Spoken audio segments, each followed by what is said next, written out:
സഭയിൽ വ്യത്യസ്തമായ രീതിയിൽ ഒരു പുതിയ യുഗം ആരംഭിക്കുകയാണ്.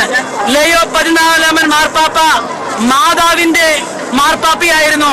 തിരുസഭയുടെ ചരിത്രത്തിൽ ഏറ്റവും കൂടുതൽ മരിയൻ എൻസൈക്ലിക്കിൽ എഴുതിയത് ഈ ലയോ 13 മാർപ്പാപ്പയാണ്. അപ്പോൾ ലയോ 14 മാർപ്പാപ്പ എന്ന് പറയുമ്പോൾ ആ മാർപ്പാപ്പ മാതാവിന്റെ ഒരു മകനായാണ് ഞാൻ കാണുവാൻ ആഗ്രഹിക്കുന്നത്.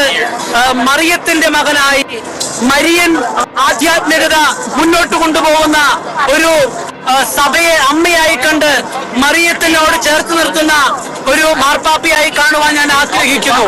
നമ്മളിപ്പോൾ ആദ്യമേ പറഞ്ഞിരുന്ന കാര്യമാണ്, പരിശുദ്ധ അമ്മയുടെ പുത്രനാണ് വരാൻ പോകുന്ന മാർപ്പാപ്പ. വെള്ളപ്പൊക്കം കയറുന്നപ്പോൾ നമ്മൾ പറഞ്ഞ കാര്യമാണ്. കാരണം മെയ് 8 മാതാവിന്റെ തിരുനാൾ ദിവസം മാതാവ് നൽകിയതാണ്. അവിടെയും ഒരു സസ്പെൻസ് വന്നു, മാർപ്പാപ്പ ആരാ എന്നുള്ളത്. ഓക്കെ, ഈ ഒരു പുതിയ കർദിനാൾ, ആ ഒരു കർദിനാൾ വന്നു.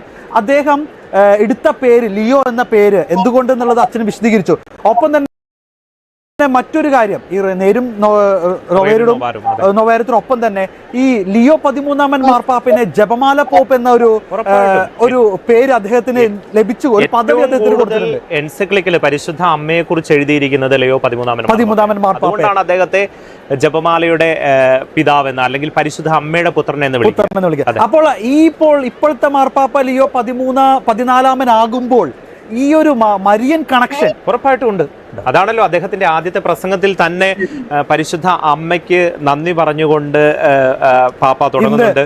പെറുവിലെ ജനങ്ങളെ അഭിസംബോധന ചെയ്തുകൊണ്ട് കൃത്യമായിട്ട് എടുത്തു പറഞ്ഞു. മെയ് 8 ഇന്ന് പോംപെയ് മാതാവിന്റെ തിരുനാളിനെ കുറിച്ച്.